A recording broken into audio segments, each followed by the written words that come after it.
Hi, I'm Tommy Emmanuel, and welcome to the Paris Guitar Foundation. Yeah. I started playing the guitar in 1959. I was 4 years old and didn't want to do anything else. I just wanted to play music, and I've always been that way. And I was the youngest in the band. My eldest brother played drums, my sister played the Hawaiian steel guitar, and then my closest brother, Phil, he was the kind of lead player. He played all the melodies. I played the accompaniment. I played the rhythm and the bass part. And that's how I started. Okay. And we went on the road. By the time I was 6, we were already touring. We were professionals, you know. We were making a living on the road playing. We didn't make much money, but we had a lot of experience, and you know, that's what we wanted. We wanted to be in show business, and I never really thought about, you know, going to a music college or getting lessons. I just work everything out on myself, you know, and I still do. Of course, I have so many good friends who are guitar players, so if somebody learns something new, they always call and say, "Hey, have you seen this?" And then show me something new, you know. So musicians are like a family anyway, you know. The music brings us together. In fact, it's been in my life, many times I've written for an autograph, music brings people together, because it's powerful force, like sport or a competition, that kind of thing, that unites people. And music, to me, is one of the best ways of getting people together. So I'm in the happiness business. I try to make people happy. So that's good. Yeah, that's how I look at it, you know. I'm not really one of these musicians who is trying to impress other musicians. I could care less about that. What I want to do, what makes me happy, is doing a good job. And if you leave today and you feel happy that we've been together, then I've done my job. Thank you. You know. I think we will. Yeah. Do you still remember some of the songs that you played when you were little that you still play until now? Oh, sure. I mean, the first song I learned to play in fingerstyle was this song.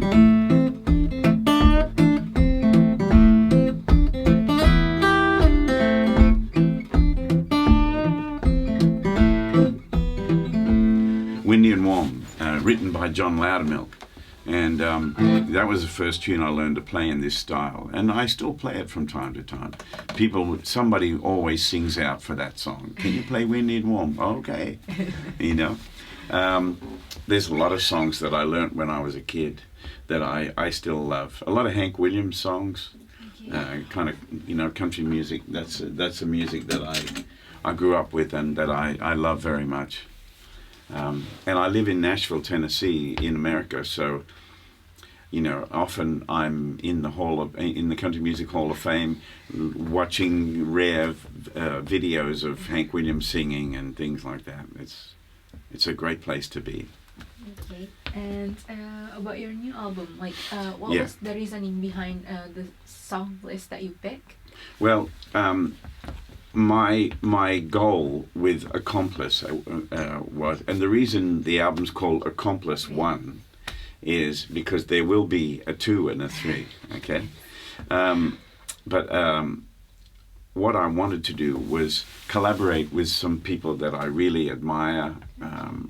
Some of them are well-known people, some of them are not as well-known, but they're people that I think will bring something good to this album. And so I started with a list of people, and I wrote to everybody. Some people, you know, were able to do it, and some people were not able to do it. And so I have to go back to them and see if they can do the next one. You know, people like James Taylor and Bonnie Raitt. But I was very fortunate. Mark Knopfler agreed to play on a track, and then we ended up doing one of his songs, and we sang together on it. So that was a great experience for me. I've been a big Mark Knopfler fan all my life. And of course, people like Ricky Skaggs and Rodney Crowell and Susie Boggess, people like that, I've admired and loved their work for a long time. So the songs that I chose for this album were the songs that we could get done in a short space of time. It wasn't too much learning, you know. So with the song with Ricky Skaggs, I taught him that song, and I sang it for him, gave him the lyric, taught him the melody. He learned it in 5 minutes, and we recorded it, and it was done. He played a beautiful mandolin part on it, and he sang like an angel. You know, he could sing the phone book, and we would like it. You know, he has one of those voices. And there's a young man named Jason Isbell, who's on the first track on the album, Deep River Blues. Yeah. This song I heard back in the late 60s by Doc Watson, and I always wanted to do a version of it, but I'm not such a good singer, so Jason Isbell is a wonderful singer, and he's from Muscle Shoals, so that's where that song comes from, you know. So when he started to sing that song in the studio, man, I got chicken skin. Ooh, it was so deep. And you know, he was the right choice for that song. I mean, not all that, like somebody like Elton John, I would love to collaborate too, because I'm a huge fan and he's a genius, you know. But I can't imagine him singing Deep River Blues. It just wouldn't, the two don't go together. But I could imagine Elton John singing something else, you know. So, yeah, the people that I chose that became available, it worked out so well, you know. The album is very simple. I wanted it to be as simple as possible. All the guitars are just mic'd up, just acoustic, and you know, there's no things done, you know, no post-production kind of thing. It's all, everything that you hear, we just did it live, and we can go out on stage and play and sing that song exactly like that. That's really So nice. that's an important part of my work, is that I can go out and play in front of the audience, and it sounds just like the record, you know. That's important. I think so. I mean, it's really important because, like, sometimes some artists, they put a lot in the post-production, so it doesn't sound the same when they actually go on stage and play live. Exactly, and that can be disappointing for the public. Even if the artist is doing great work, if it doesn't sound like the record or whatever, sometimes people are disappointed, and I don't want that, you know. So it's another reason why I like touring on my own and playing my solo things, because you know, that's how I sound on the CD. This is the guitar I played, and these are my hands. Yeah. There you go. So yeah, I definitely try to be as honest as I can with my music and how I record it, you know. I did a track with a lady named Amanda Shires. It's a Madonna song called Borderline.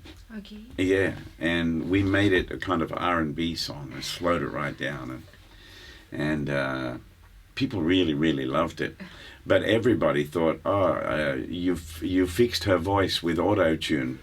And many people on YouTube, many people commented, I can't stand the auto-tune, blah, blah, blah. I said, there's no auto-tune. That's a lady singing into a microphone. And they were like, it can't be. And I said, that's how she sings, you know? So people automatically assume, you must be doing tricks, you know? We don't need any tricks. We just play and sing, you know? If you can play, you can play. If you have to spend time trying to make it good, then you haven't worked hard enough. So, and that's part of the sound. Like in some songs, I play the guitar very, very gentle. And there's a song on the album called Rachel's Lullaby And Rachel is my 3-year-old daughter. Oh. She's my little bambino. And so when I play that song,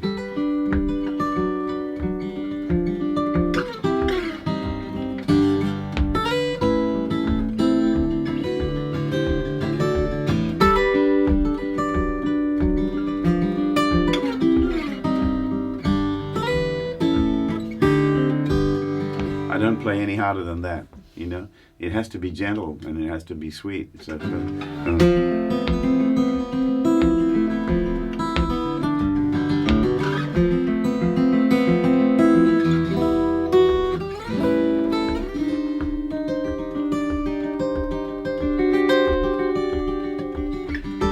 Rachel, time to sleep now.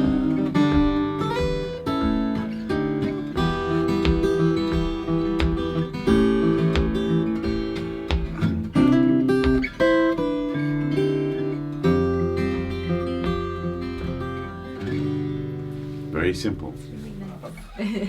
Well, thank you. Rachel's Lullaby. And since Christmas is coming, Yeah. do you mind sharing with us your favorite song for the holiday? Could you show us a little bit? Oh, well, I like Jingle Bells. So I played it.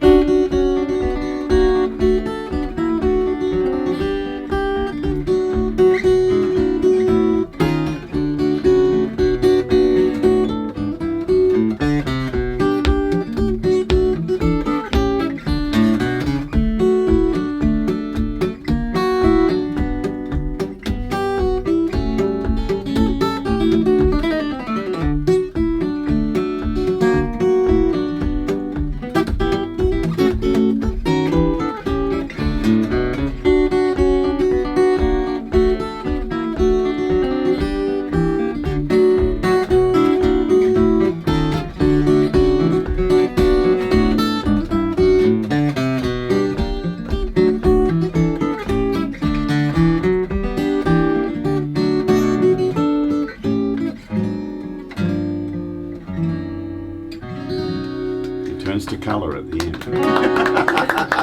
Merci. I also wrote some Christmas music, Thank you. which came out on the last Christmas album that I did, and I wrote a little like a Christmas carol called One Christmas Night.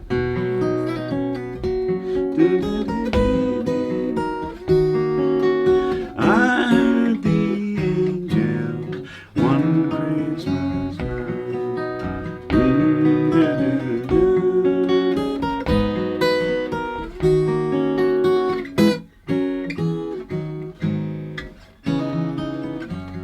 So it's very simple, you know. I tried to write it like a traditional Christmas carol.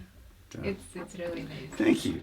That they all said Django is the greatest of all time, and when anybody says to me, "Who's the greatest guitar player in history?" I said, "Well, that's easy, Django. Nobody even comes close." And I still say that today.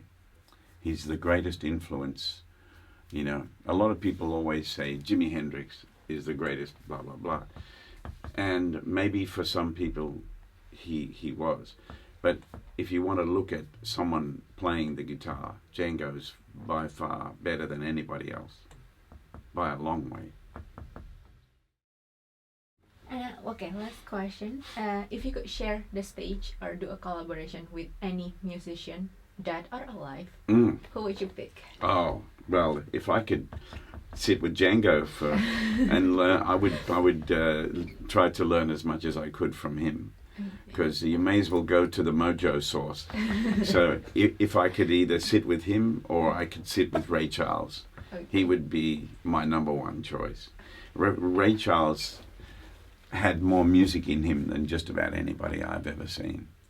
So I don't listen to guitar players so much. I'm not that interested. I'm interested in people who sing and who do things really like nature intended them, you know. And when you listen to Ray Charles sing, everything he does is so full of soul, and that's what I'm listening for, you know. So there are so much music in the world. It's amazing. And you know, when I travel around, I see amazing people everywhere, in Africa and India and Indonesia. Indonesia. Yeah, Indonesia's a great country. Yeah, Thank you. yeah. Well, my wife's Korean, Ah, so But yeah, but she was born in Australia. mhm. So, but yeah, the world is full of great musicians, and the only way that you can stand out is by playing your own music. yeah. You know, that's why I wanted to be a songwriter right from when I was young. That's what I wanted to do, and I listened all my life, and I still do. I listen to singers and songwriters because I don't want to be too influenced by guitar. Yeah. The guitar is my choice to play, but the song has to come from here, Yeah. you know. So I try to take the influence of. I'm interested in people whose music moves the world. You know, if you listen to Elton John, you know all his songs are good. Every one of them. They're all amazing. How does he do that? That's what I want to know. And you know, when Eric Clapton wrote Tears in Heaven, I thought that's one of the greatest songs I've ever heard. The bridge in that song is a masterpiece because it changes key, it goes to another key, and then it's so clever the way it comes back. It's beautiful. And yet, it's so hard to write something that simple but that powerful. That's a great thing to learn. And most of us, when we first start songwriting, we write everything way too much. And then eventually it's like, what do I really want to say? I have all this. Now it needs to be like this, you know? So you want to say it in a simple way. So I try not to be influenced by my abilities and my knowledge. I try to be an open vessel that music can flow through. And sometimes when I write a piece, I have to wait. And for the idea to come to me.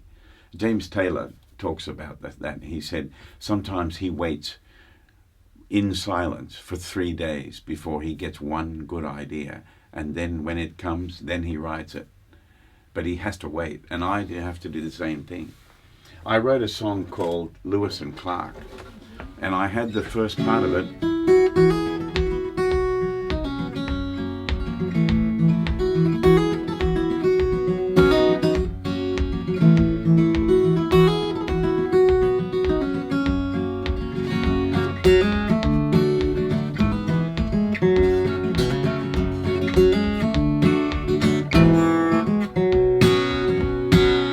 There, and then I needed the chorus now, and each time I came to the chorus, nothing was coming, and everything I tried, my instinct said no, it's not right. So eventually I had to put the guitar down, and I had to say, it has to come to me. I can't keep going round and round. It will come to me.